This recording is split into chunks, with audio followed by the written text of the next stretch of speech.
La radio qui vous parle de NBA, c'est Radio Off Basket. Le basketball, c'est mieux à la radio.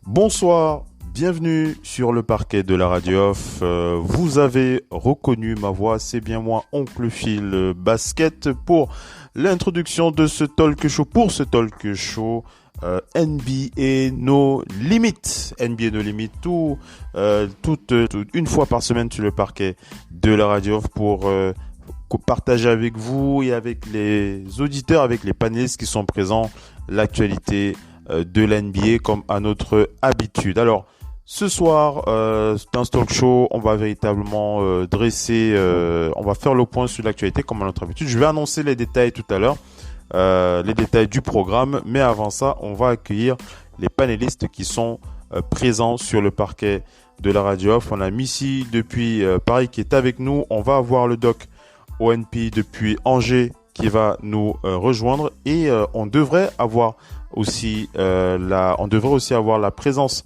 de Abel Son qui est NBA Scout pour les Raptors de Toronto, qui est basé au Kenya. Il devrait nous rejoindre. On attend on lui envoie un message pour l'avertir que l'émission avait démarré. Il devrait nous faire signe tout à l'heure. Le grand sujet, vous l'aurez compris, c'est le redémarrage, c'est l'annonce officielle de la reprise de la NBA. On va revenir sur les détails officiels et puis on va partager ça avec vous. Et il y aura un débat tout à l'heure que je vais annoncer. On va commencer par accueillir Missy qui est avec nous depuis Paris. Missy, comment vas-tu en ce jeudi? Bonsoir. Oui, on est là en ce jeudi, hein. On est là. On vit au rythme de la NBA, non pas seulement de l'attente.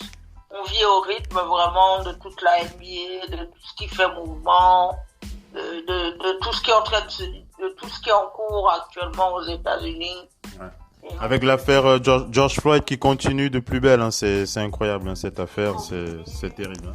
Mais entrecoupé de cette affaire George Floyd, la NBA elle aussi sa propre histoire. Et malheureusement, c'est pas toujours joyeuse. On peut dire qu'en 2020, c'est une année lourde. On a parlé donc de la mort de Kobe Bryant. Avant Kobe Bryant, il y avait déjà eu David Stern. Après ça, il y a eu des morts qui se sont succédés. Notamment la dernière en date, celle qui était connue, était celle de Jerry Sloan, le fameux coach de Utah Jazz. Mauvaise nouvelle, depuis quelques jours, il faut ajouter la mort de Wes Unseld. Wes Unseld, c'est tout simplement l'un des meilleurs joueurs de cette ligue, de la NBA, notamment quand il y avait eu le cinquantenaire de la NBA. Il avait été élu parmi les 50 meilleurs joueurs de l'histoire de la NBA à l'époque. Alors Wes Unseld, c'est une très belle histoire. C'est un gamin extrêmement doué pour le basket. Il est drafté par les Bullets. Les Bullets, c'est eux qu'on appelle l'actuelle franchise de la capitale. Les Bullets, c'est les Wizards en fait. Mais les Bullets, à l'époque, ils ne sont pas basés dans la capitale américaine. Ils sont à Baltimore.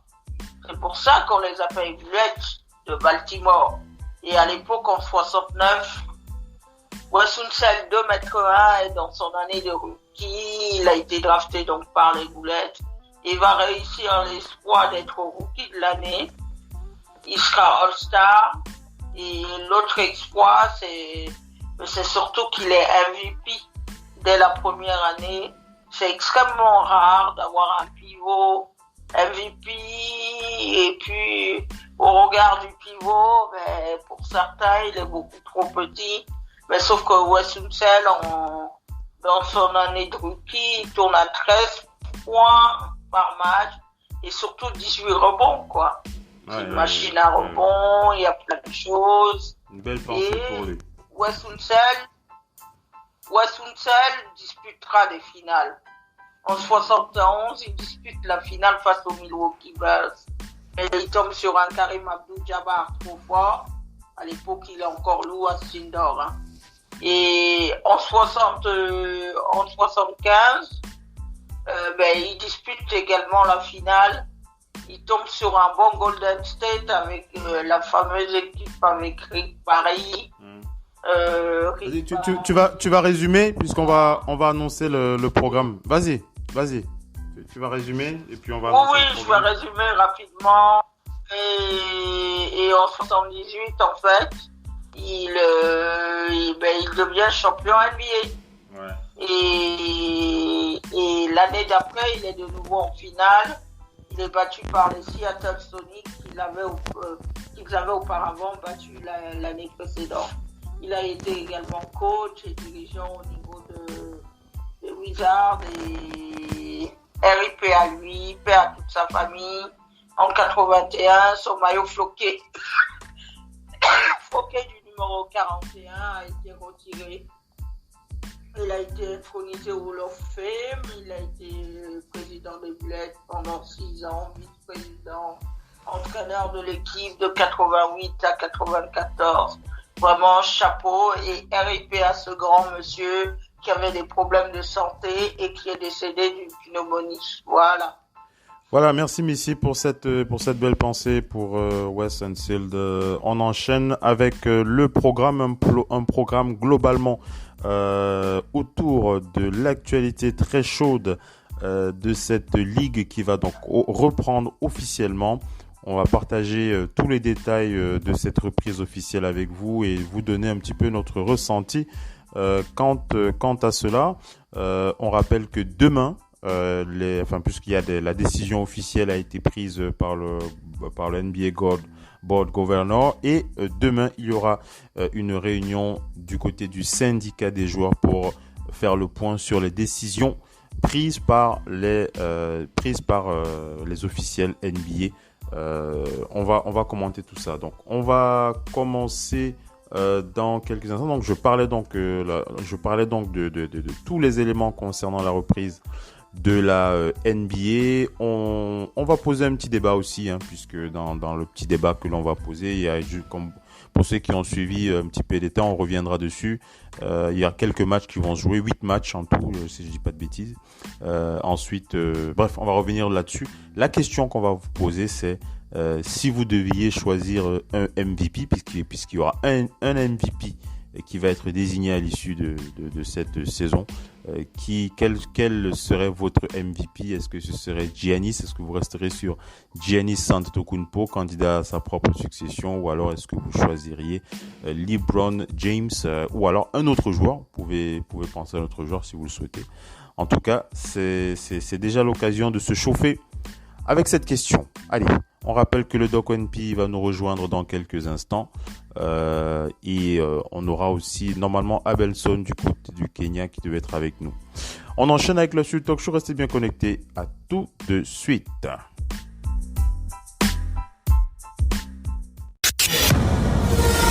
La radio qui vous parle de NBA, c'est Radio Off Basket. Le basketball, c'est mieux à la radio.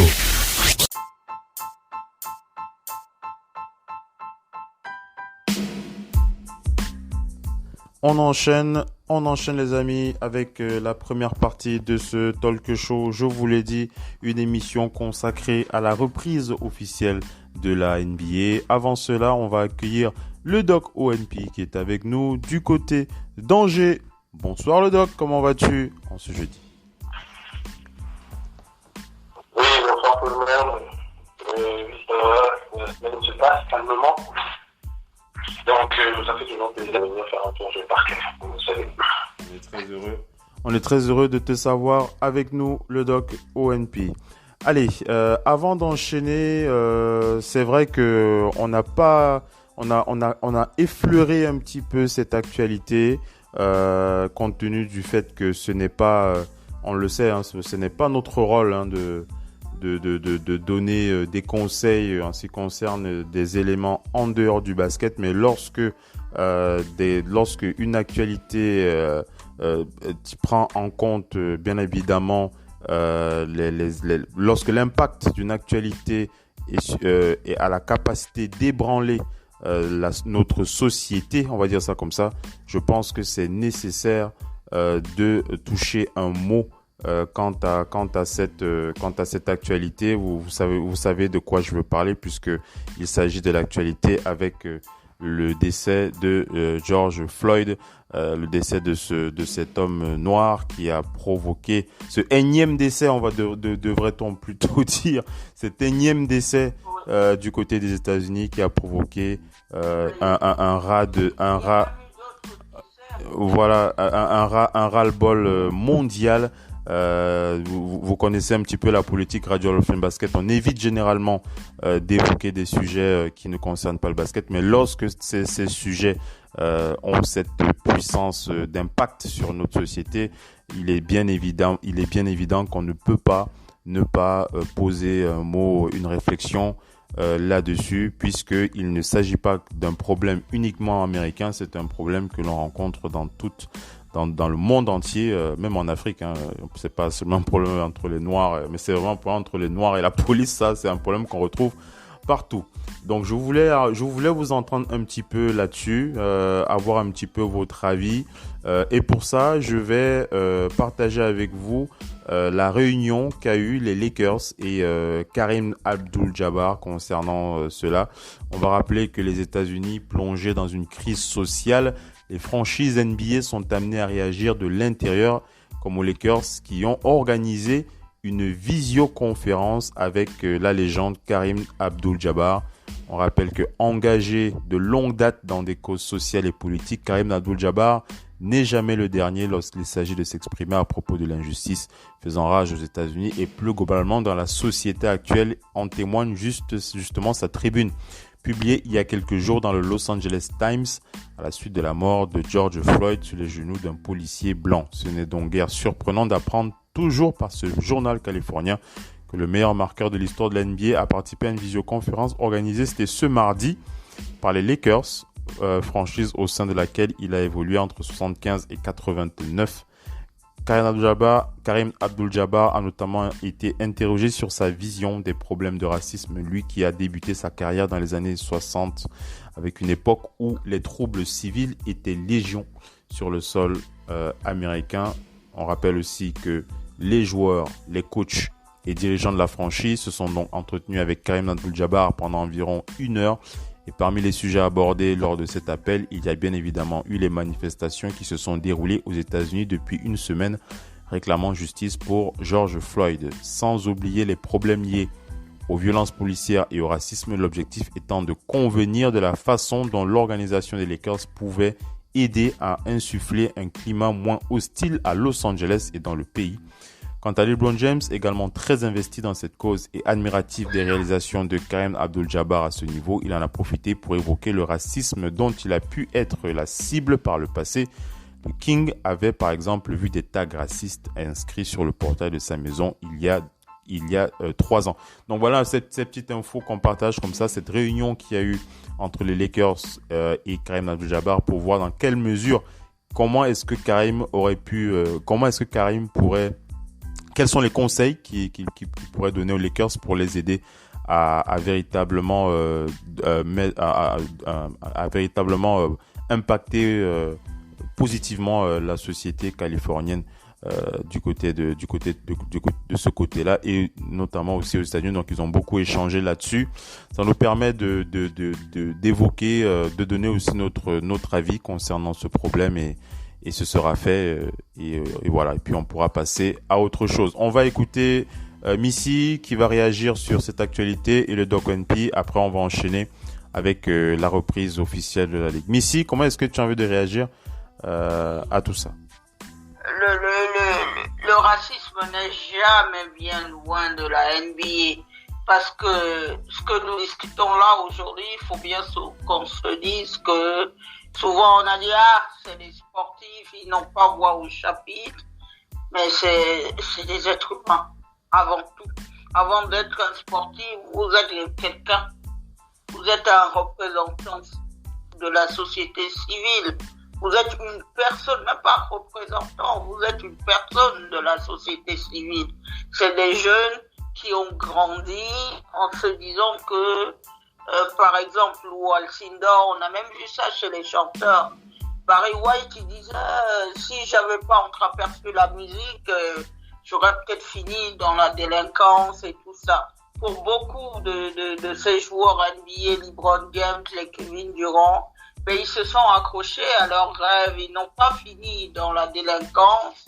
Et aujourd'hui, on dit qu'ils doivent finalement servir de modèle et tout pour guider la voie.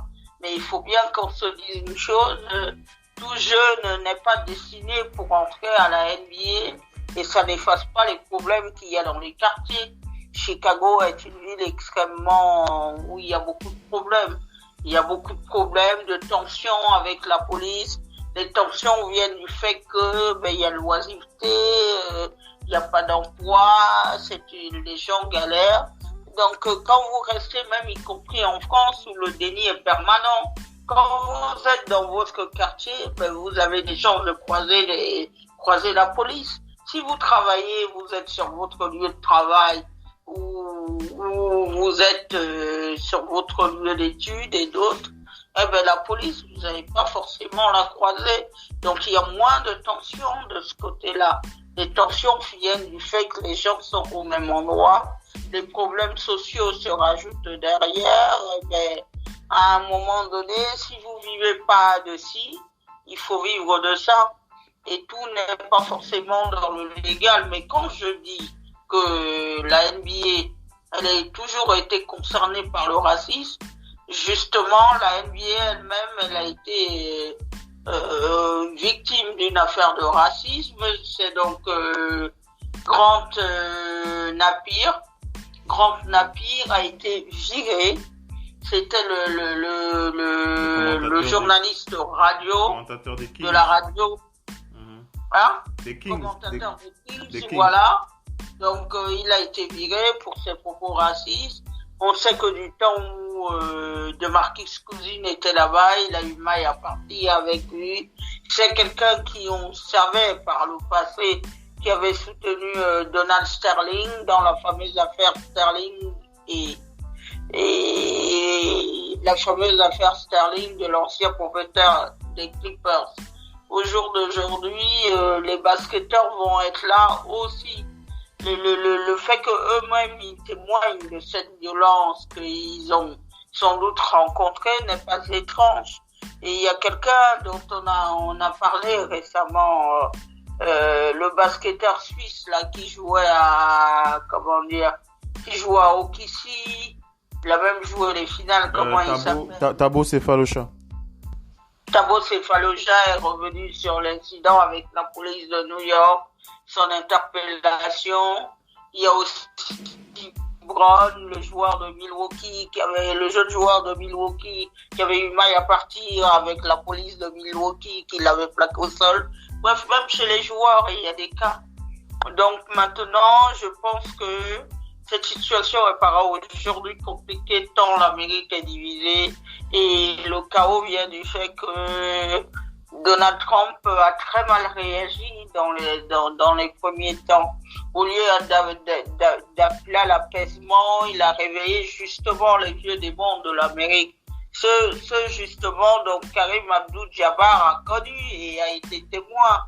Parce que quand on parle de Jabbar et tout ça, pourquoi ils sont concernés, eux, par les problèmes? C'est que quand ils ont été joueurs et tout ça, ils devaient se déplacer avec leur équipe. Mais les Jabbar, les Bill Russell et d'autres joueurs noirs de l'époque n'entraient pas dans les hôtels.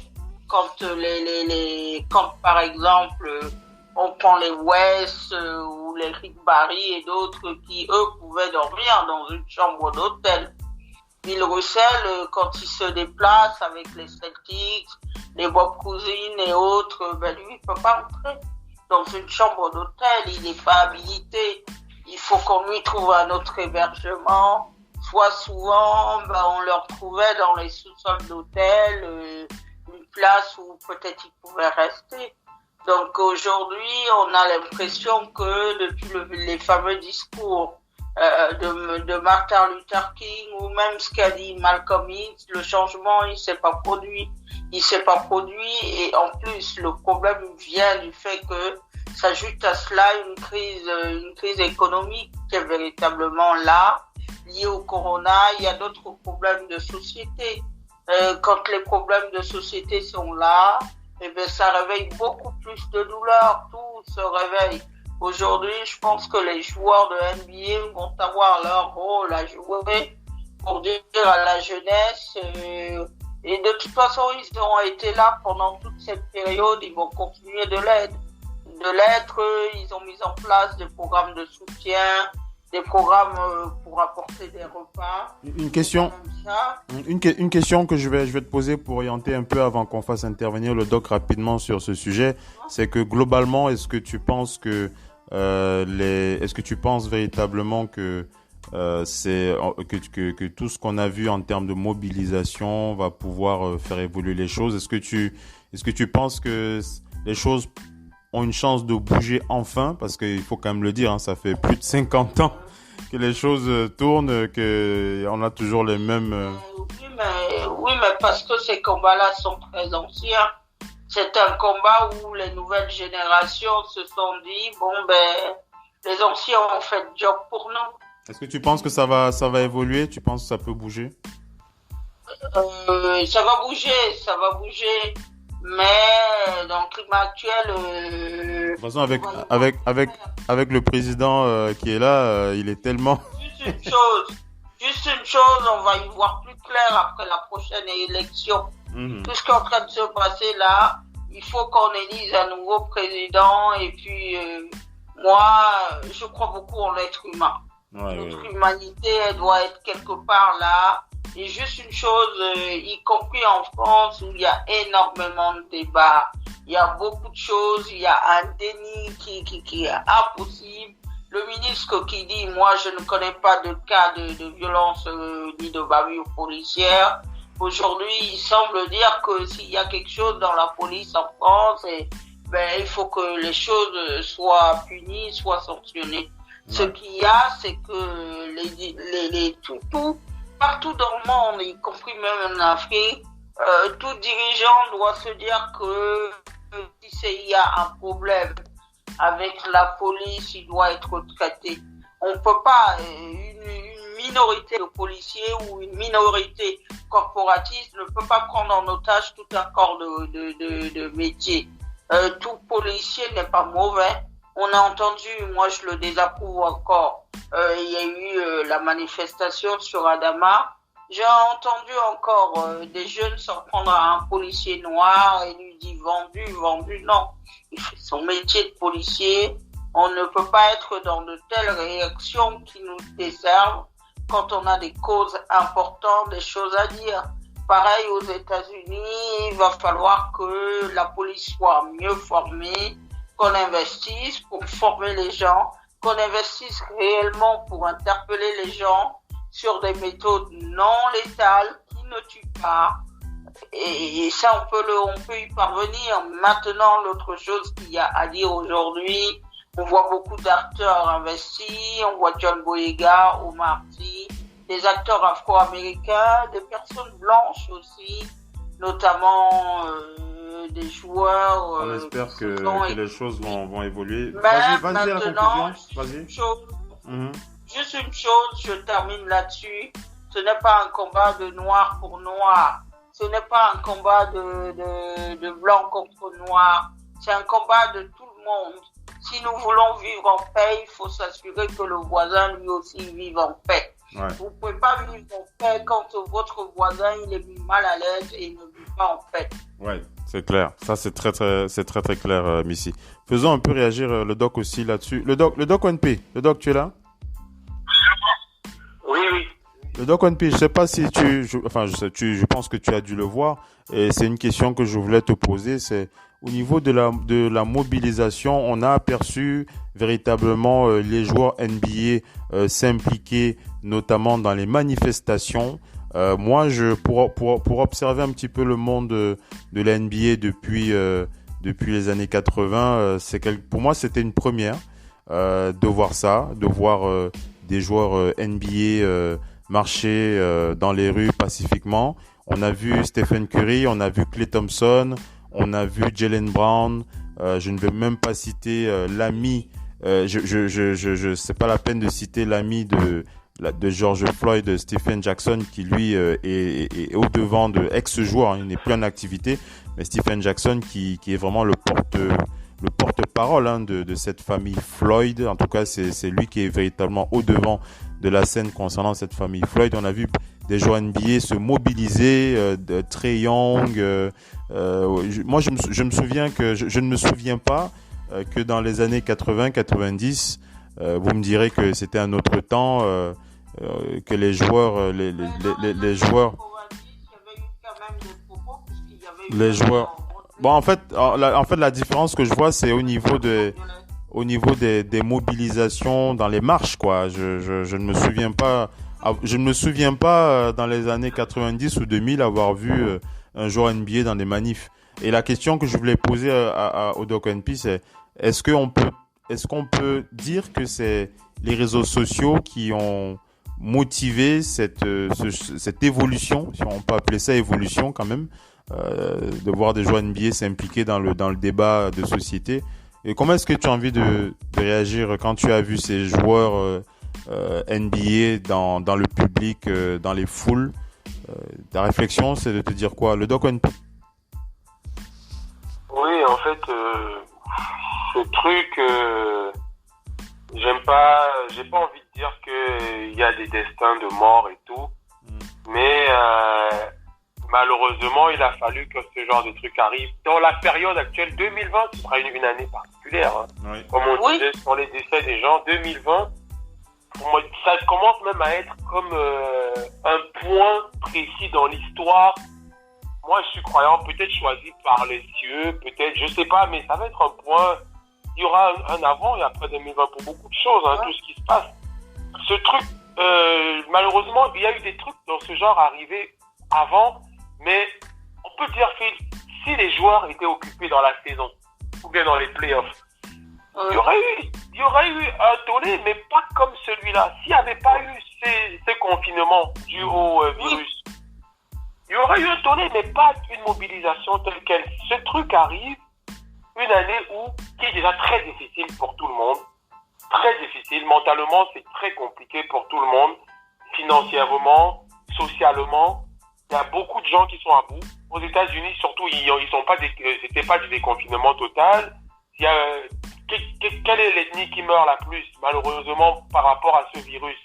C'est encore l'ethnie minoritaire. Il y a beaucoup de choses qui se passent et les gens ont le temps. C'est-à-dire que quand tu es à la maison posé et que tu n'as pas d'activité, tu as le temps de t'intéresser à d'autres choses, à d'autres sujets, dont celui-là. Et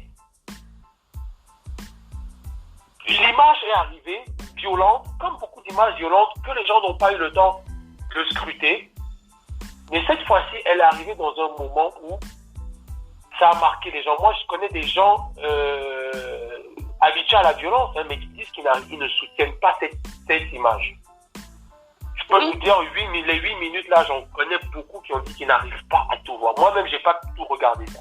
J'ai vu, parce que je voulais écouter les paroles du mec, mais 2 minutes, 3 minutes maximum. Tu peux pas. J'en connais beaucoup qui n'arrivent pas à soutenir cette image-là.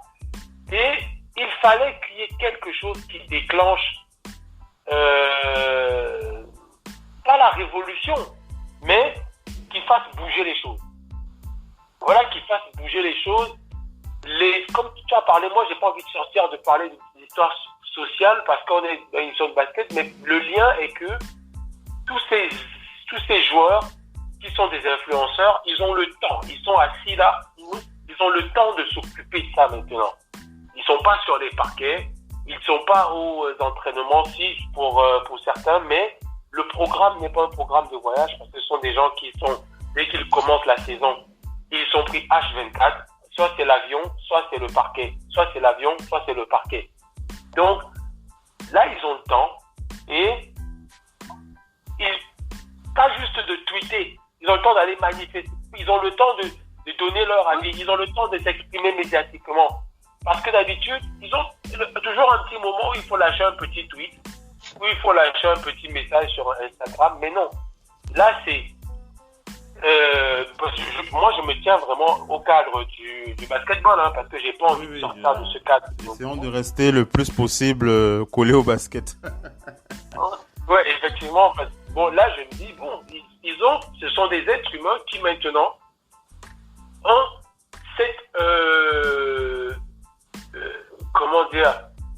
ils ont cette empathie d'être humain et ils ont l'occasion et le temps de l'exprimer. D'habitude, tu peux pas reprocher à un professionnel, tu peux pas lui reprocher d'être occupé et de mettre un petit message et de dire, bon, par mon association, je vais essayer de point. Certains ne communiquent même pas sur leurs effets de leurs associations et de leur mobilisation. Parce que c'est pas forcément un truc à but médiatique. Chacun sait comment il participe. D'autres, c'est médiatisé parce qu'ils sont très médiatisés. D'autres veulent que ça s'entende. Donc c'est médiatisé, mais d'autres ne veulent même pas. Il y en a plein qui font beaucoup d'actions sans communiquer dessus. Mais la force est que on a besoin du bruit de tout le monde parce que, en tout cas, cette mobilisation a besoin du bruit de tout le monde, de l'action de tout le monde. Donc, comme tu disais, le fait d'être sans activité habituelle, ça permet donc à ces sportifs de s'activer, d'être présents. On ne leur demande pas tous, mais une présence supplémentaire à ce qu'ils feraient s'ils étaient sur la route. Donc voilà un petit peu comment moi je vois ça. Certains ont repris les entraînements, certains on peut comprendre que ils sont plus médiatisés et plus en insécurité dehors que d'autres. Moi, je demanderais pas à un LeBron James d'aller dans la rue parce que LeBron James marche entouré de 4 gardes du corps d'habitude. On sait pas avec son niveau de popularité qui veut sa tête, qui veut pas sa tête. Ce sont des gens qui ont beaucoup de haters ou bien de gens. Moi, je te le dis, je te coupe pas le doc, mais j'ai eu un peu peur hein, quand j'ai vu Stephen Curry et Klay Thompson dans la foule. Je me suis dit, j'espère qu'ils sont bien entourés parce que j'avais un petit. Il termine et après tu vas prendre la main ici. Je finis avec le doc, tu vas prendre la main. Le doc, j'ai eu un petit peu peur hein, quand j'ai vu Stephen Curry et Klay Thompson. Le doc. Effectivement, eux encore, ils ont même la chance. Je pense qu'ils ont manifesté dans leur ville où ils jouent depuis. Dans leur ville, oui. Donc, il y a beaucoup d'amour pour eux. Mais il y a certains, moi je peux pas en vouloir à LeBron James. On sait bien qu'à Los Angeles, sa présence est très divisée. Mais il vit là maintenant, il a sa famille. D'aller dans la foule, on sait bien qu'il a dépassé le cadre du basket. C'est comme si, vous voyez, Michael Jordan marchait entouré de 3, 4, 5 gardes du corps. C'est pas sa faute. C'est que tu atteins un degré de popularité tel que tes pieds dehors. Il y a certaines stars de la musique. Autant les gens ne le savent pas, Michael Jackson, What About Us, son fameux morceau là, énonçait déjà tout ça, mais il avait atteint un certain niveau de popularité qu'il ne pouvait plus. Ce sont les gens qui ont perdu leur liberté, leur puissance au-delà du sport. Ils ont perdu leur liberté et ils s'en plaignent souvent. C'est pas une vie agréable de ne pas pouvoir aller marcher paisiblement sans que 40 personnes veulent des photos. Tu ne sais pas si l'un d'eux te déteste ou t'aime pour X ou Y raison. Donc, mais quand même agir un peu plus sur les réseaux par rapport à des amis, par rapport à des actions. Ça, oui, ils peuvent le faire, mais que les autres joueurs aillent sur le terrain, tant mieux. Moi, je dis tant mieux. Surtout ceux qui sont chez eux et qui sont adulés par leur public, c'est que de l'amour. Il n'y a pas de souci. À partir du moment où tu as un bon entourage, c'est bon. D'accord. Voilà, ok. Missy qui voulait s'exprimer. Missy qui voulait s'exprimer rapidement pour conclure. Après, on va passer à l'actualité. Missy. Rapidement sur ce que tu as dit par rapport à Steph Curry, une manifestation où il y avait Steph Curry, il y avait Clay, il y avait Damian Lee, il y avait d'autres joueurs des Warriors. Et en fait, juste pour apporter la précision que c'est un rookie des Warriors, Anderson, qui joue plus souvent en D-League, qui a organisé pacifiquement cette manifestation. Ils ils étaient quand même dans un cadre bien précis. D'accord. Donc, il n'était pas dans la foule, dans une foule furieuse, quoi. Oui, ils étaient dans un cadre bien précis, pacifiquement. Je trouve que c'est bien aussi que les joueurs de la NBA prennent aussi la main pour être moteurs dans ces choses-là. Voilà. Donc ce rookie Anderson est américano-mexicain, donc c'est lui qui a véritablement... Mais maintenant, juste une chose pour terminer, les obsèques de Floyd George, prévues pour être dans 3000 différentes, ont commencé aujourd'hui. De nombreuses célébrités sont présentes, Archie Rapton, Reverend Jess Jackson. Les Afro-Américains, bon, ils savent organiser ces cérémonies. On n'aimerait pas toujours que ces lieux, la presse a commencé à parler de ça. On a vu son cercueil, ça a véritablement commencé.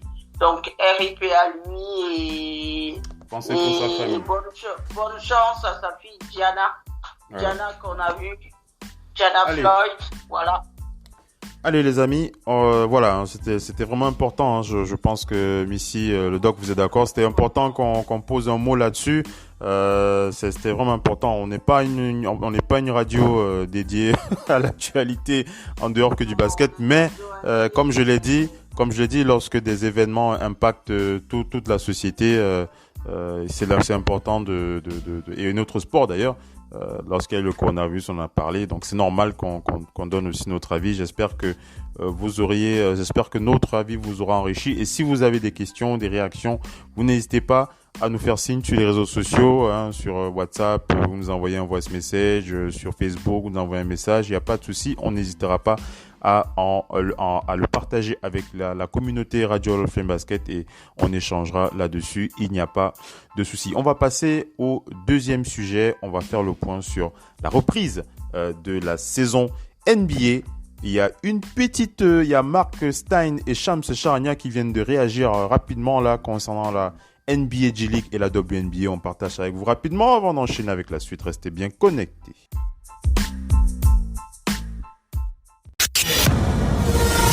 La radio qui vous parle de NBA, c'est Radio Off Basket. Le basketball, c'est mieux à la radio.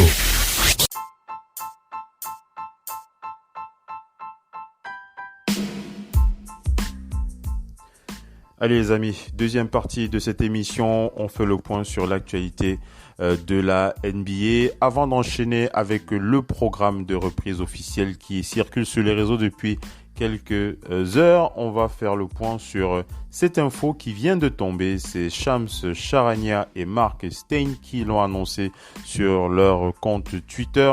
La NBA qui a donc officiellement annoncé l'annulation de la reprise de la saison NBA G League. Voilà, c'est clair, la saison NBA G League est officiellement annulée et il est précisé, Shams Charania qui précise que la NBA G League va payer tous les joueurs, ils vont recevoir l'intégralité de leur salaire et l'intégralité de leur les éléments liés à leur assurance. Et voilà, c'est ce que j'ai cru, c'est ce que je pense comprendre.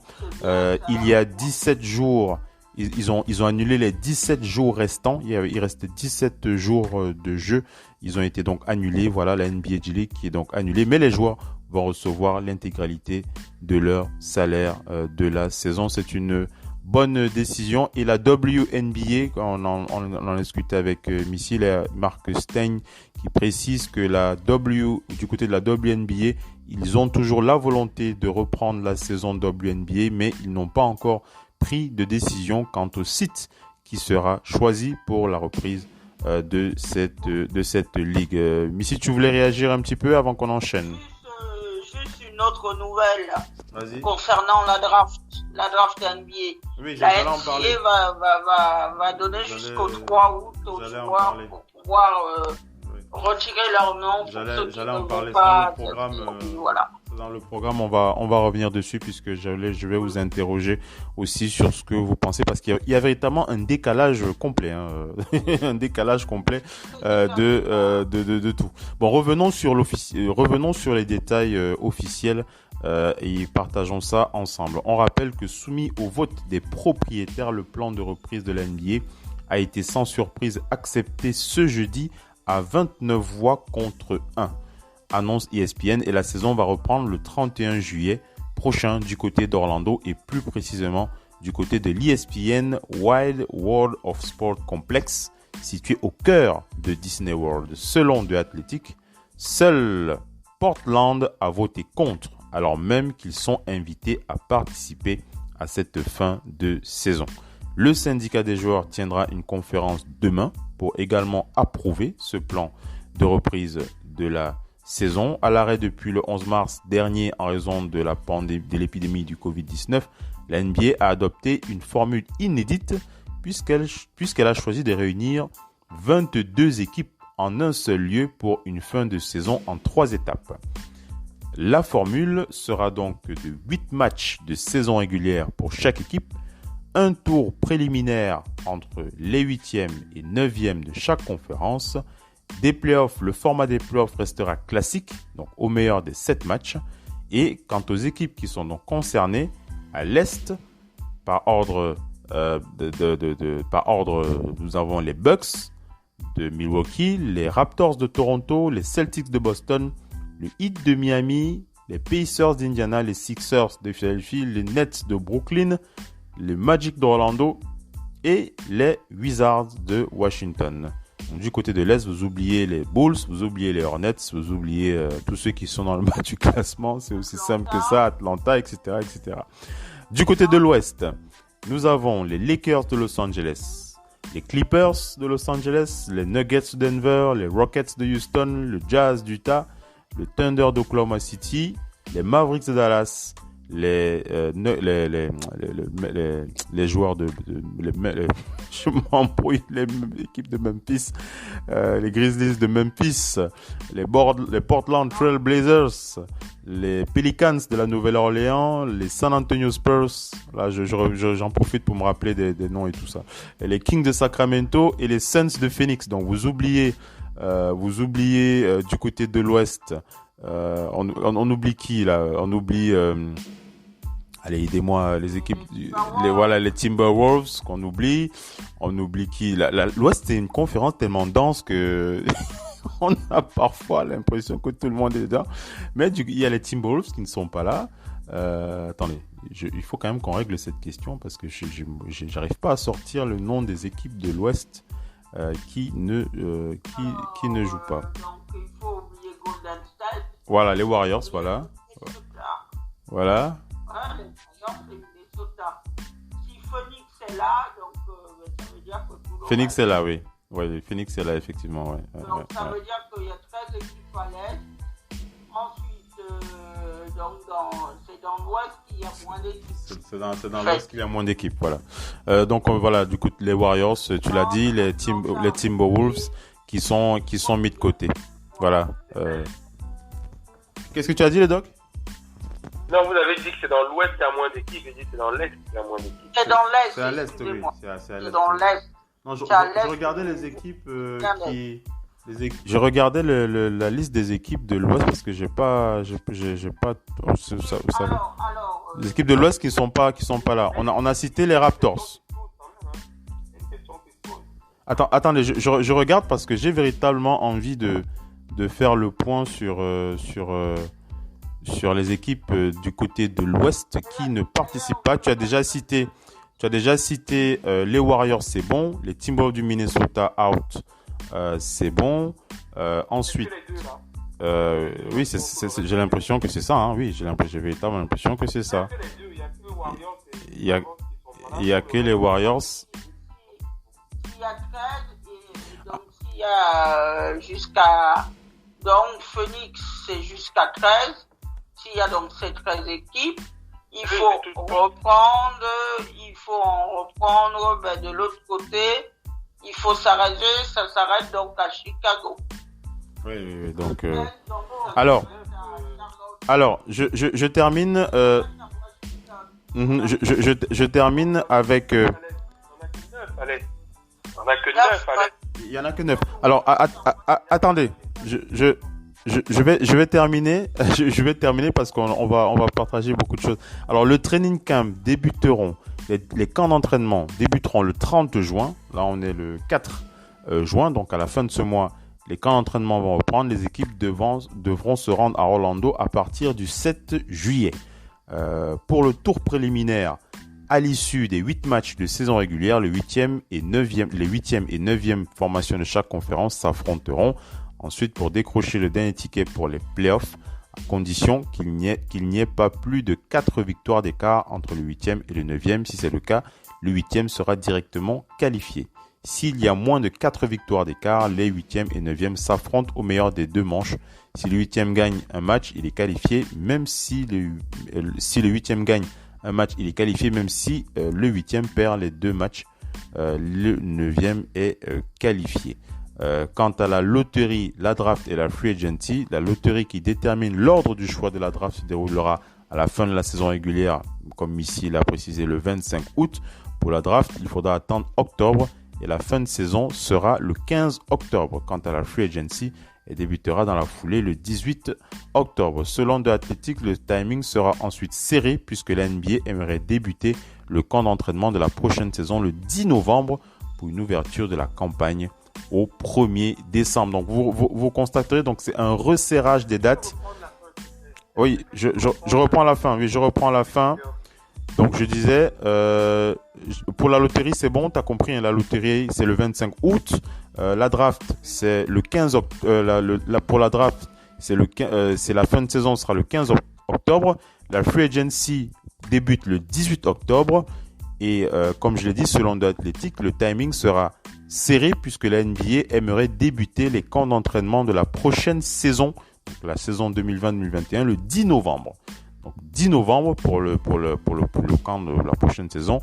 Et le redémarrage, l'opening day, ce sera le 1er décembre. Voilà, 1er décembre 2020 pour l'ouverture. Donc un resserrage des dates et un enchaînement. Ça va être de la folie. Hein. Moi, je vous donne mon premier. Je vous donne mon premier. Les playoffs, ils veulent les commencer quand? Alors les playoffs, tu parles des playoffs 2020 de la saison prochaine ou les playoffs de cette année? La saison. Les playoffs vont démarrer. Les playoffs, ce sera donc. Alors ils ont précisé qu'à l'issue des 8 matchs de saison régulière, voilà, ils démarreront les playoffs. Alors attends, je reviens sur les dates là. Alors je reviens sur les dates rapidement.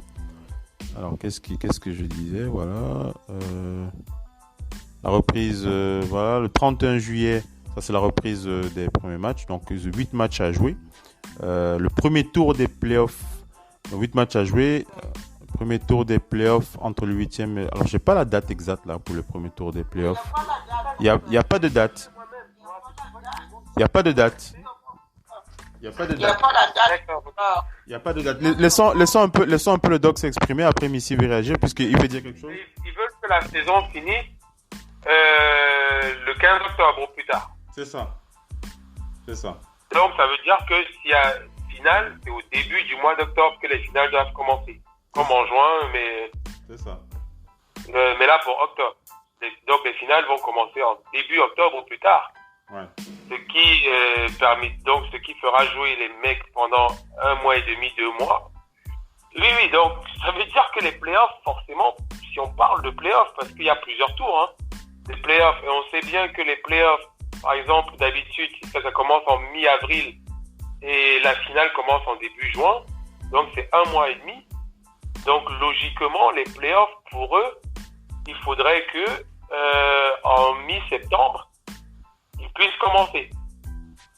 Ça va speeder, hein. Ça va speeder. Moi, le doc, ton sentiment, et après Missy, son sentiment aussi, vu que le doc, tu es dessus, tu enchaînes, ton sentiment, c'est lequel? Moi, je sens que ça va s'enchaîner, il y aura pas de pause, hein. Oui, effectivement, puisqu'ils ont choisi une formule, bon, ça réduit le nombre de matchs de fin de saison régulière, et surtout pour les premiers qui vont finalement puisque je vais te dire, ça va se jouer quoi? Il n'y a pas d'avantage du terrain. C'est neutre. Donc, certains vont essayer de verrouiller leur place et s'en foutent totalement d'être premier, deuxième, troisième, quatrième, cinquième. Il faut être en play-off. C'est fini l'avantage du terrain et c'est une grosse différence. C'est pour ça qu'on parlait de la dernière émission de l'Astérix sur le champion de cette saison. Le domicile, les gens se battent toute l'année pour l'avantage du domicile. D'ailleurs, tu as lu qu'il y avait des trucs un peu bizarres que les propriétaires des franchises essayaient de mettre en place pour récompenser, pour remplacer cet avantage du terrain et récompenser ceux qui sont premiers et deuxièmes et tout. Donc, cette histoire de possession, il y avait des trucs un peu bizarres que chacun proposait pour récompenser ceux qui sont devant. Parce que, finalement, moi, ce que je vois, c'est que l'avantage du terrain est mort. Ce qui change tout. Ils vont jouer au meilleur des 7 matchs, mais ça va s'enchaîner et tu n'as pas d'avantage du terrain. J'espère que là, ça va aller mieux et que ils pourront mettre de la distanciation. Quelques gens dans le stade quand même. On n'a pas besoin qu'il y ait 17 000 personnes. Si 5 000 personnes sont réparties dans le stade, ça fait, je l'espère. Pour l'instant, ils n'en parlent pas parce que ce serait terrible de passer la journée à regarder des matchs et à entendre les joueurs crier ou les autres joueurs dans les Le doc, tu as regardé un petit peu la Bundesliga par hasard? Est-ce que tu as jeté un coup d'œil? Moi, j'ai regardé quelques matchs, c'est zéro spectateur. Je me refuse de regarder. Le seul moment où au premier match, j'ai entendu Alassane Plea, le joueur français qui joue à Mönchengladbach, s'exprimer normalement comme tout joueur. Mais il a dit un mot très très grossier qui a été entendu. Il est minuit passé, je pense. Il est suivi. Il se chabat avec un joueur, il dit je te baisse ta mère ou je sais plus quoi. Et ça s'est entendu. C'était assez malheureux. Mais ça va se répéter. Hein. Ça va se répéter. Même pour les matchs NBA, on l'a dit, on va entendre beaucoup de mots fusés. Hein. Oui, effectivement. Après, dans du trash aussi. Mais j'espère que d'ici là, la situation sanitaire ira mieux parce que peut-être pas forcément début juillet, mais avant le début des playoffs là-bas, et que ils vont permettre à certaines personnes d'aller dans les stades en Floride, et j'espère que les gens pourront payer leur place, ne serait-ce que un banc d'écart, une place d'écart entre chacun pour faire la distanciation de 1 mètre, je sais pas. Mais première remarque que moi je fais, c'est l'avantage du terrain qui est mort. Donc les gens vont se battre et après ils vont rien jouer du tout. Ils vont tanker, genre on est déjà en play-off, on n'a pas besoin d'être premier, deuxième. Donc je pense que pour beaucoup d'équipes, ça va être réglé après 2-3 matchs. Les Lakers déjà et les Bucks, oubliez-les. Les Raptors sont déjà en play-off. Oubliez-les, ils vont jouer pour s'échauffer. Quoique, à part s'ils se rencontrent entre eux pour le mental. Donc c'est vraiment une histoire du 7e jusqu'au 13e à l'ouest. Et non, je dis 7e parce qu'il y a les 7e qui sont menacés. Oui. Qui vont peut-être, quand on regarde le classement ouest, il y a du 7e qui est peut-être menacé et qui va se battre. Par exemple, Dallas n'est pas si menacé que toi. Il y a 8 matchs quand même. Ouais. Dallas est déjà qualifié. Franchement, c'est Memphis vraiment qui va se battre avec les autres. Dallas, il leur faut une seule victoire. Et bon, Dallas et Houston et OKC, il faut une seule victoire. Parce qu'ils ont déjà 8 matchs d'écart avec Memphis. Donc, à ce moment-là, il n'y a qu'à l'Est que mon autre remarque vient. À l'Est, je ne sais pas comment ils ont convaincu, de vous à moi, Charlotte, Chicago, voire New York, voire même Détroit. Parce que ils sont à une victoire juste de Washington, qui est 9e. Mais Washington est la seule équipe qui a été prise. Je ne sais pas comment ils ont convaincu les autres. Peut-être qu'ils ont dit qu'il n'y a pas d'argent à gagner. Je ne sais pas, en jouant ou je ne sais pas. En tout cas, ils les ont convaincus qu'il n'y avait pas d'enjeu pour eux, quoi. Et pourtant, il y a de l'enjeu jouer les playoffs parce que je veux vous dire, Orlando est à 30-35. Washington est à 24-40. C'est vrai que ça commence à faire lourd parce que en NBA, je l'expliquais ici, on compte les défaites. On compte pas les victoires. Parce qu'on se dit, même si tu as plus de victoires, si tu as plus de défaites, ça veut dire que tu as joué plus de matchs. Alors que l'autre peut te rattraper. Donc, l'écart entre Orlando et Washington est en fait de 5. Parce que Orlando n'a perdu que 35 et Washington 40. Mais l'écart, par contre, entre Washington et les autres est plus serré. Donc, je ne sais pas comment ils ont convaincu Charlotte de dire, et Jordan de dire au revoir. Peut-être que Jordan s'est dit, bon, à 42 défaites, on ne peut plus rattraper Orlando. À 42 défaites, on peut rattraper Orlando. Donc, c'est ça juste que moi, je me suis dit, au début, il y a peut-être une petite injustice à l'Est, mais parce que je sais de toute façon que Chicago, New York, Charlotte, c'est très faible par rapport à ce qui se passe dans les équipes. Ouais, mais ils auraient aimé jouer. Je crois que les joueurs, ils auraient bien voulu jouer, les joueurs, quand même. Ouais, ce sont des compétiteurs, mais bon. Maintenant que je regarde mieux le classement, c'est vrai que Orlando, pour éliminer Washington, il leur faut gagner un seul match de plus qu'eux. Un seul. Et je pense que c'est assez possible. Mais Washington enregistre beaucoup de retours. Non, je parle pas, excuse-moi, je parlais pas de Washington, de Charlotte. Washington est à 5 défaites. Donc, il y a encore match. Je pense que Washington et Orlando. Et quand je dis Orlando, il n'y a pas que eux, parce que Brooklyn est au même nombre de victoires. Il y a une seule défaite de moins que Orlando. Brooklyn se retrouve en danger. Il n'y a que les Sixers qui sont assurés. Donc, pour moi, cette compétition-là, ils perdent même du temps à faire jouer tous ceux qu'ils ont assurés. Du premier au sixième à l'Est, c'est du tout cuit. Il n'y a pas d'avantage de terrain. Moi-même, on les laisse se fatiguer avec ces 8 matchs. Pour moi, on devait faire un tournoi que entre ceux qui peuvent encore être éliminés ou être qualifiés. Le problème, c'est qu'il te faut reprendre l'activité physique et jouer quelques matchs avant d'attaquer les playoffs. Oui, mais moi, j'ai envie de voir ce calendrier, parce que parmi les équipes qui vont se battre pour ça, là, les plus chanceux, qui à la base devaient être malchanceux, c'est si on te fait jouer contre les équipes déjà qualifiées en play-off, qui ne vont pas aller risquer la blessure d'un de leurs meilleurs joueurs. Au départ, tu es malchanceux. Si tu as un calendrier où tu prends Milwaukee, Toronto, Boston, tu es malchanceux à la base. Mais là, tu vas être plutôt chanceux, parce que je peux vous garantir que Milwaukee, autant joueurs qu'ils sont, et Toronto, avec toutes les blessures qu'ils ont, mais ils sont joueurs, ils ne vont pas faire jouer les cadres. Hein. Pas à 8 matchs de commencer des playoffs. Pas à 8 matchs. Ils sont déjà partis. Donc, moi, Charlotte, plutôt Washington, je rêverais d'affronter ces mecs. Parce que non seulement c'est en terrain neutre, on n'est pas chez eux, et que on ne va pas faire jouer Giannis 35 minutes. Hein. Jamais de la vie. Une petite blessure là, et une petite blessure là, et c'est bye bye. Donc, moi, c'est juste. Vas-y, conclue, et puis Missy qui va parler. Vas-y, le doc, vas-y. Je reviens sur cela. Vous montrez, désolé, j'ai demandé pour quand est-ce que les playoffs commencent. Et on n'a pas la date encore. Non, mais on a étalé, si à ce match sera un mois de playoffs facile, comme ils vont jouer presque chaque jour, ça va tourner.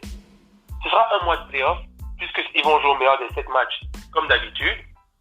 On ne peut pas me dire que si les playoffs commencent mi-septembre, il y a des blessés importants ne reviendront pas. On peut tout me dire, si Brooklyn est en playoffs, ils vont activer le sub-0. Donc tu imagines le retour de Kevin Durant. Non, il reviendra pas. Donc il reviendra pas. Du côté de Washington, John Wall, il a dit non, mais on aurait bien voulu le voir. Mais Kevin Durant, non, il reviendra pas. Le doc. Oh, mais je ne parle pas du 31 juillet. Je vous dis bien, mi-septembre, playoff, il a besoin, de jouer, parce que après, le vainqueur de ça va fêter son titre pendant 2 semaines et c'est reparti. D'habitude, c'est en mi-septembre que, déjà, s'il ne joue pas, qu'il ne commence pas la prochaine saison. Parce que vous savez bien que s'il est blessé depuis 1 an, il aurait commencé les entraînements sérieux cet été, dès le mois de fin juin, début juillet. Il aurait commencé les entraînements sérieux pour être prêt. Là, il aurait commencé le training camp en mi-septembre. Alors, c'est pour ça que moi, je demandais un peu les training camps habituels où ils jouent à fond, c'est mi-septembre. Donc, on ne va pas me dire que si les playoffs commencent en mi-septembre, on va encore dire à ce type de joueur, reste assis. Ça sert à quoi finalement, puisqu'il doit jouer pour être prêt. Il doit forcément jouer. 1 an et demi. En mi-septembre, ça fera presque 1 an et 4 mois qui aurait été blessé.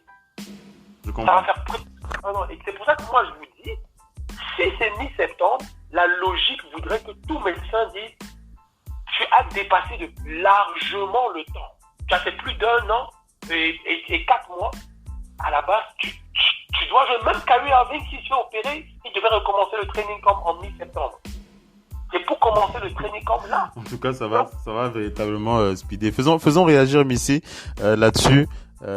Missy, comment est-ce que tu as envie de réagir avant qu'on pose la question sur le sentiment, sur le MVP de la saison? Missy, comment est-ce que vas-y Missy, tu voulais t'exprimer un peu? Non, ce qu'il y a à dire, c'est que la NBA est véritablement un business. Moi, je suis mal, Missy. Je suis mal pour les équipes de l'Est qui jouent pas, là. Détroit, New York, Hawks, Cavs, Orlando, Bulls, Wizards. Qu'a montré cette crise? Cette crise a montré qu'il y a des écosystèmes économiques. Il y a l'économie est là. Vous pouvez pas mettre toute une économie par terre. Les joueurs vont quand même au final perdre quand même 25% des salaires sur tout ce qui est en train de se passer. Oui. Et donc, maintenant, il y avait une nécessité que ça redémarre. Même s'il n'y a pas même s'il n'y a pas de public, il y a quand même un contrat publicitaire. Signé avec les télés, le contrat est quand même de 9 milliards, faut pas l'oublier. C'est une manne financière. Les sports vivent du fait que ils sont comme la musique et d'autres, c'est un spectacle. Maintenant, la NBA voulait déjà précisément savoir quelle modalité allait-elle adopter. Maintenant, passer cela, ça va être,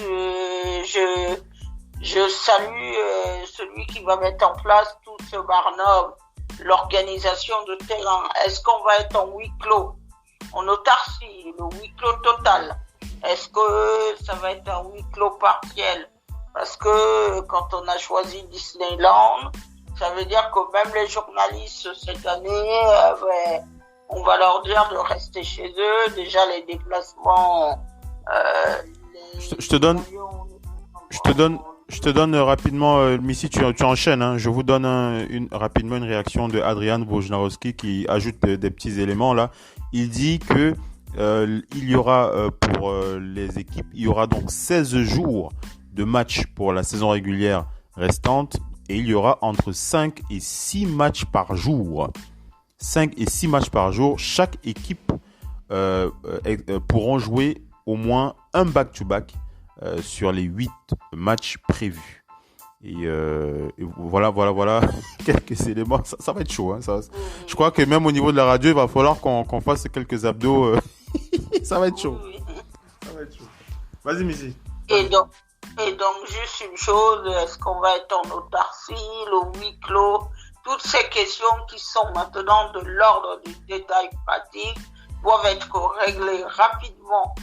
Parce que on a l'impression que le 31 GS est extrêmement loin, mais non, c'est là tout de suite. Il faut régler les questions de déplacement des joueurs, décider s'il y a une partie du public qui sera dans la salle.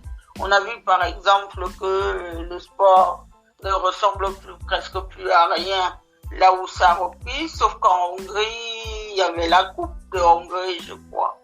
Sur un stade de 40. Il y avait du public? Il y avait du public? Il y avait le public, oui. Ils ont permis à 10 000 personnes d'être là. D'accord. Les gens étaient un peu disséminés partout. Mais sauf que comme c'était une finale au moment où on a gagné la coupe, il y avait plus de distanciation sociale. Hein. Les gens se sont mais ils avaient des masques quand même, non, ou pas? Les supporters, ils avaient des masques, non?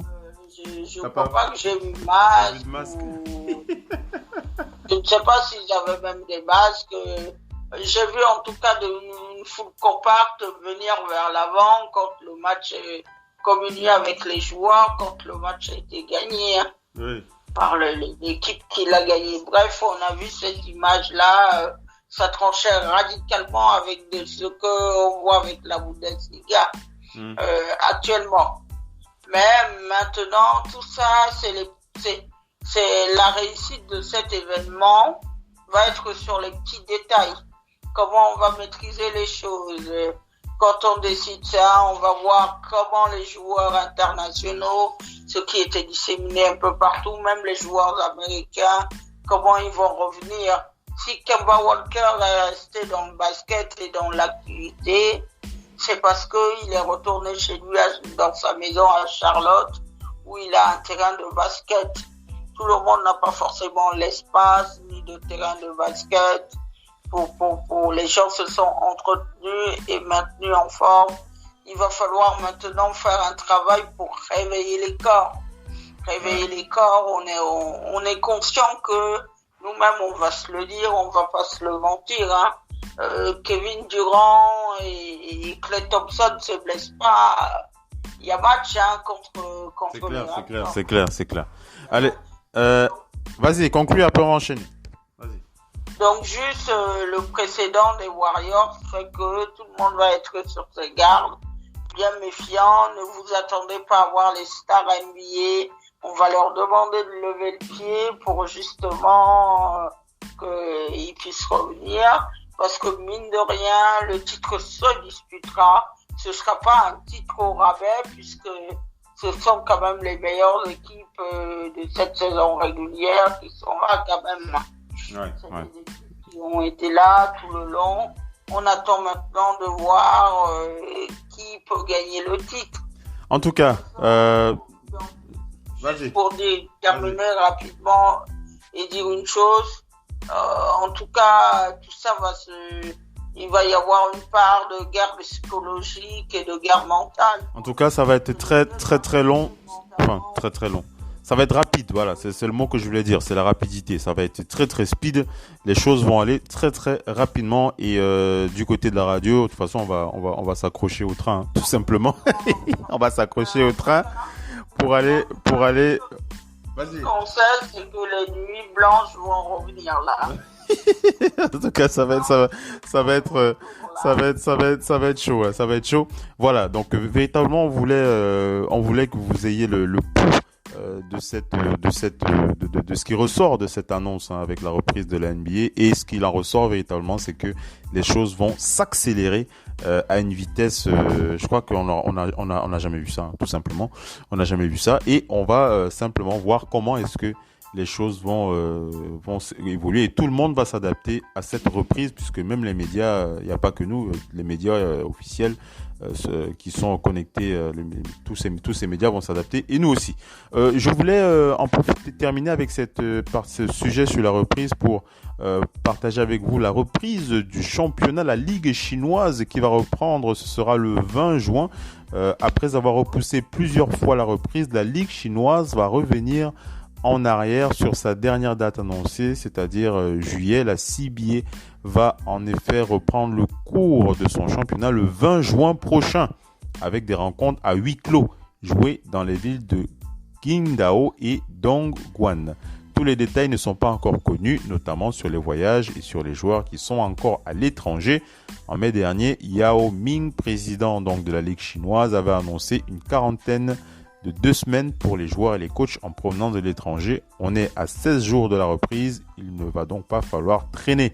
La saison en Chine avait été suspendue le 1er février dernier suite à l'épidémie du Covid-19, et chacune des équipes du championnat a encore 16 matchs à jouer avant les playoffs. Et là, ça me fait une pensée pour Lance Stephenson, voilà, rapidement comme ça, Lance Stephenson, qui évolue dans le championnat chinois et qui va reprendre avec son équipe le 20 juin. Voilà un peu pour ces détails, on n'hésitera pas à revenir sur ces éléments. Dernier point rapidement, on se pose la question concernant notre visibilité par rapport au MVP. C'est vrai que là, c'est trop tôt pour en parler. Peut-être vous me direz, bon voilà, il y a 8 matchs à jouer, c'est pas grand-chose. Si on devait discuter en termes de MVP. Est-ce que vous voyez, est-ce que vous sauriez vous prononcer là-dessus sur l'MVP de la saison? Moi, j'ai pas envie de changer mon fusil d'épaule avec Giannis qui pourrait réaliser le back-to-back. Je le vois bien être nommé MVP de la saison. Mais derrière, il y a LeBron James en embuscade. Comment est-ce que vous voyez la chose? De Doc NP, comment est-ce que tu vois la chose rapidement, comme ça, sur les 8 derniers matchs? On va pas avoir de nouveautés, mais est-ce que tu vois une surprise qui pourrait se faufiler?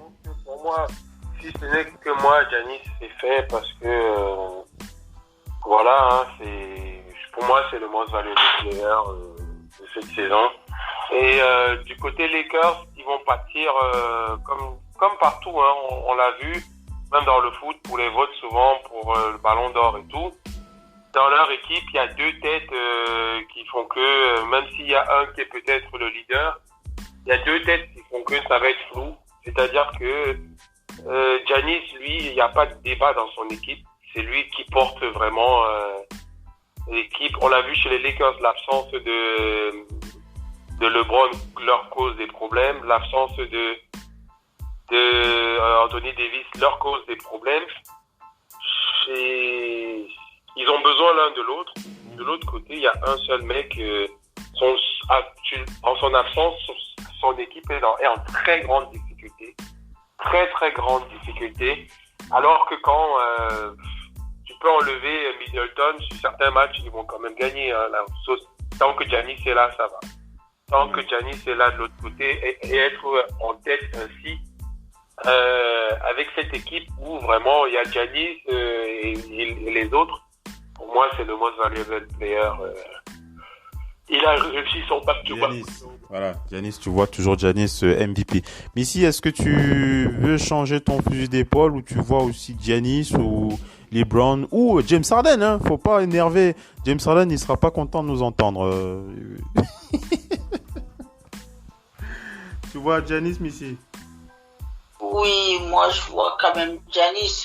Oui. Moi je vois Giannis parce que pour regarder bien, on peut se dire c'est quelqu'un qui a vraiment pas levé le pied de toute la saison. Oui. C'est vraiment un joueur il est en permanence là, omniprésent.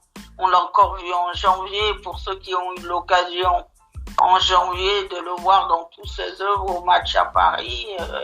Mais encore une fois de plus répondu présent. Ouais. C'est souvent, ça veut dire que c'est moins, on peut se dire, il y a beaucoup de joueurs qui vont choisir leur match. Lui, quand il est sur un terrain, il brille de mille feux.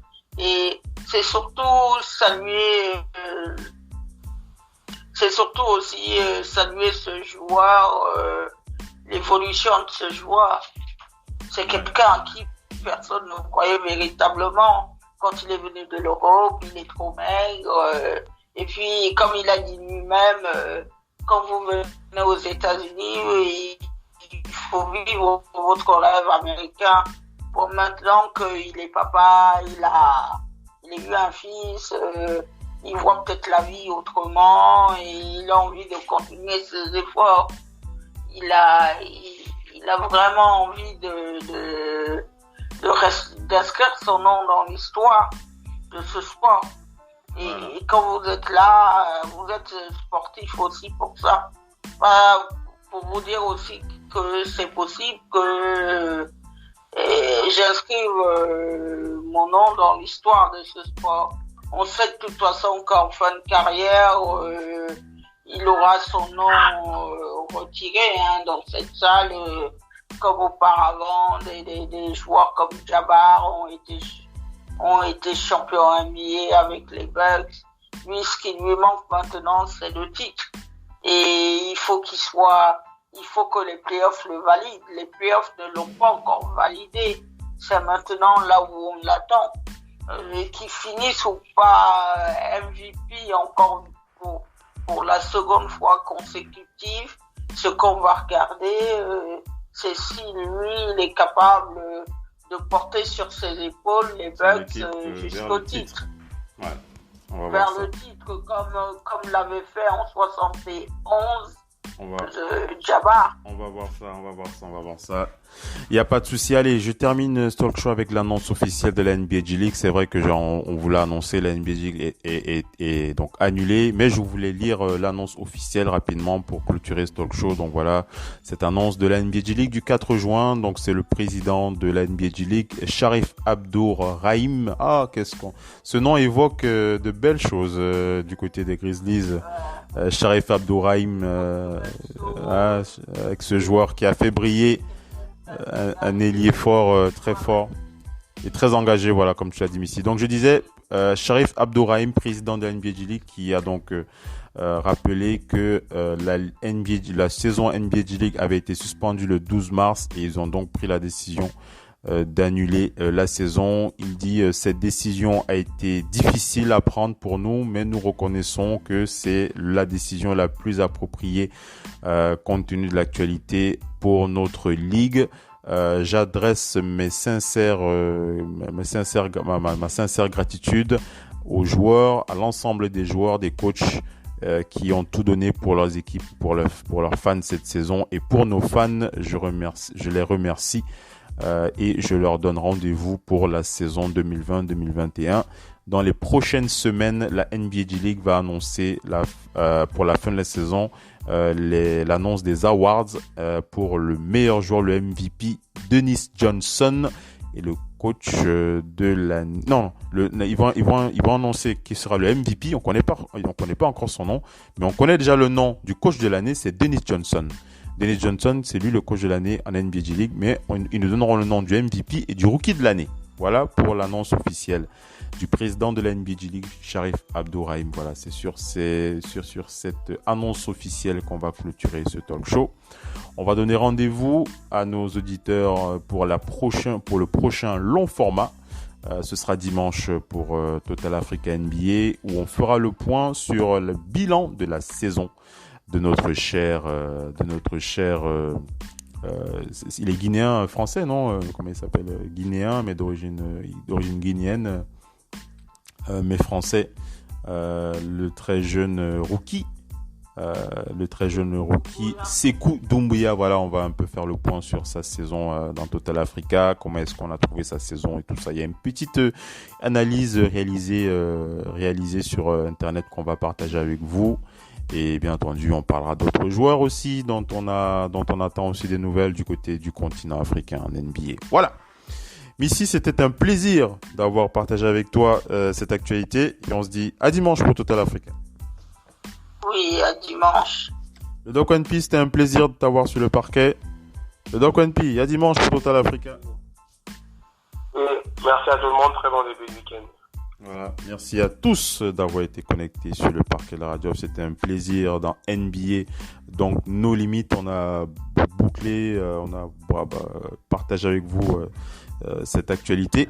On vous donne rendez-vous dimanche pour Total Africa NBA. On va faire le point sur la saison de Sékou Doumbouya. Sékou Doumbouya qui va définitivement se reposer là, parce que là lui il va pas reprendre puisque les Pistons ils vont pas jouer, donc il va regarder ça à la télé comme tout le monde. Voilà, allez, salut les amis, passez une bonne soirée. Ciao les amis, ciao.